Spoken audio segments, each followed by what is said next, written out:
Hi friends, இந்த video நம்ம ஒரு பயனுள்ள தகவல் பற்றி பார்க்க போகிறோங்க. அதாவது பிஎஃப்ல ஒரு சூப்பரான ஒரு அப்டேட் வந்திருக்கு, புதிய அப்டேட் அப்படின்னு சொல்லலாம். இந்த அப்டேட் பற்றின தகவல் தான் இந்த வீடியோவில் பார்க்க போகிறோம்.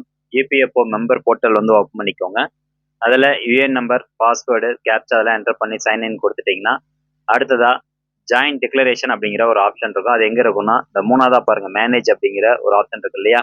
ஸோ இதுக்குள்ளே போனீங்கன்னா ஃபர்ஸ்ட் ஆப்ஷனா ஜாயின் டிக்ளரேஷன் அப்படிங்கிற ஒரு ஆப்ஷன் இருக்கும். ஜஸ்ட் அந்த ஆப்ஷன் வந்து கிளிக் பண்ணிவிட்டு அதுக்கு அடுத்தபடியா உங்களுக்கு இந்த மாதிரி பேஜ் வரும். அதாவது எந்த பிஎஃப் மெம்பர் ஐடியில் இருக்கக்கூடிய டீட்டெயில்ஸ் நீங்கள் கரெக்ஷன் பண்ணணும் அப்படின்னு கேட்கும். உதாரணத்துக்கு நீங்கள் ஒரு பிஎஃப் மெம்பர் ஐடி மட்டும் தான் இருக்குது உங்ககிட்ட அப்படின்னா, ஒரே ஒரு மெம்பர் ஐடி மட்டும் டிஸ்பிளே ஆகும். இல்லை 4-5 பிஎஃப் அக்கௌண்ட் இருக்குது, 4-5 கம்பெனியில் வேலை பார்த்துருக்கீங்க அப்படின்னா அந்த கம்பெனியுடைய பிஎஃப் அக்கௌண்ட் எல்லாமே இதில் டிஸ்பிளே ஆகும். ஸோ இதில் போயிட்டு எந்த பிஎஃப் மெம்பர் ஐடியில் இருக்கக்கூடிய உங்களுடைய டீட்டெயில்ஸ் வந்து கரெக்ஷன் பண்ணணுமோ அந்த பிஎஃப் மெம்பர் ஐடி செலக்ட் பண்ணிட்டு கெட் டீடைல்ஸ் அப்படிங்கிற ஆப்ஷன் வந்து கிளிக் பண்ணிக்கோங்க.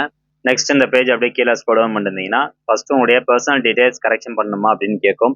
ஸோ இதில் அவைலபிள் டீடைல்ஸ் என்ன இருக்குது, இந்த பிஎஃப் மெம்பர் ஐடி பொறுத்த வரைக்கும் அவைலபிள் டீடைல்ஸ் வந்து என்ன இருக்குது, சேஞ்சஸ் ரிக்வஸ்ட்லையும் அதே அவைலபிள் டீடைல்ஸ் தான் கொடுத்துருப்பாங்க. உதாரணத்துக்கு பார்த்தீங்கன்னா Aadhaar number, name, date of birth, gender and அஞ்சாவதா பாருங்க father, mother and husband name அப்படின்னு கொடுத்துருப்பாங்க. ஸோ இதுக்கு முன்னாடிலாம் எப்படி இருந்ததுன்னா ஃபாதர் அண்ட் மதர் நேம் அப்படின்னு மட்டும் தான் இருக்கும், ஹஸ்பண்ட் நேம் வந்து கொடுத்துருக்க மாட்டாங்க. ஸோ ஹஸ்பண்ட் நேம் தனியாக செலக்ட் பண்ணி இதில் கொடுக்கறதுக்கான ஆப்ஷன் வந்து இப்போ கொண்டு வந்திருக்காங்க. இதுக்கு முன்னாடி வரைக்கும் இல்லை, இப்போ ஹஸ்பண்ட் நேம் ஆட் பண்ணுறதுக்கான ஆப்ஷன் புதுசாக கொண்டு வந்திருக்காங்க. ஸோ நிறைய பேர் பார்த்தீங்கன்னா கல்யாணம் ஆனதுக்கப்புறம் அவங்களுடைய ஆதார் கார்டில் ஹஸ்பண்ட் நேம் வந்து சேர்த்து நேம் எடிட் பண்ணியிருப்பாங்க. பட் பிஎஃப்ல ஹஸ்பண்ட் நேம் சேர்த்த முடியாமல் இருந்திருக்கும். ஸோ அவங்களுக்கு எல்லாத்துக்கும் இப்போ ஒரு ஹாப்பி நியூஸ், இப்போ ஹஸ்பண்ட் நேம் வந்து ஆட் பண்ணிக்கலாம். இதுக்கு நேராக வந்து பார்த்தீங்கன்னா ஃபாதர், மதர், ஹஸ்பண்ட் நேம் இருக்கும். அதுக்கு நேராக சேஞ்சஸ் ரிக்வஸ்டட் அப்படின்னு இருக்கு பார்த்தீங்களா?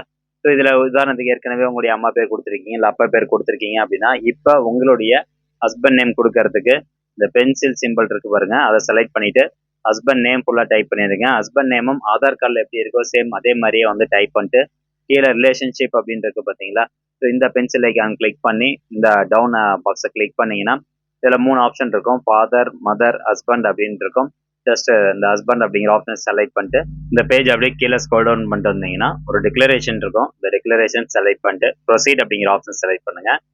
நெக்ஸ்ட் 2 டாக்குமெண்ட் நீங்க அப்லோட் பண்ணக்கூடிய ஒரு பேஜ் ஓப்பன் ஆகும். ஸோ டாக்குமெண்ட் ப்ரூஃப் கட்டாயம் வைக்கணும். டாக்குமெண்ட் ப்ரூஃப் என்ன வைக்கலாம் அப்படின்னா உங்களுடைய marriage certificate. So marriage certificate இருக்கும் இல்லையா? ஸோ அந்த மேரேஜ் சர்டிஃபிகேட் நீங்க வைக்கலாம். ஹஸ்பண்டுடைய ஆதார் கார்டையும் சப்மிட் பண்ணலாம். உங்களுடைய ஆதார் கார்டில் ஹஸ்பண்ட் நேம் சேர்த்துருந்தீங்க அப்படின்னா அந்த ஆதார் கார்டும் சப்மிட் பண்ணலாம். இல்லை என்கிட்ட மேரேஜ் சர்டிஃபிகேட் இல்லை அப்படின்னா பத்திரிக்கை அடிச்சது இருந்தால் கூட அந்த பத்திரிக்கையை கூட நீங்கள் ஸ்கேன் பண்ணி சப்மிட் பண்ணலாம்.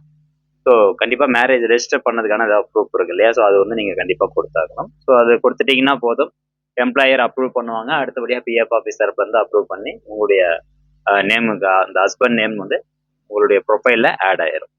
ஸோ ஃப்ரெண்ட்ஸ், இது வந்து புதுசாக வந்திருக்கக்கூடிய ஒரு அப்டேட்டு, ரொம்ப நாளாக எதிர்பார்த்துட்டு இருந்த ஒரு அப்டேட்டு. ஸோ நிறைய பேர்னால உங்களுடைய ஹஸ்பண்ட் நேம் வந்து பிஎஃப் அக்கௌண்ட்டில் ஆட் பண்ண முடியாமல் இருந்தது. பட் இனிமேல் வந்து நீங்கள் தாராளமாக ஆன்லைன் மூலமாகவே வந்து ஆட் பண்ணிக்கலாம். இந்த அப்டேட்டை நிறைய பேருக்கு ஷேர் பண்ணுங்கள், நிறைய பேர் பயனுள்ளதாக இருக்கும். மீண்டும் அடுத்த ஒரு நல்ல பதிவில் சந்திக்கலாம். நன்றி, வணக்கம்.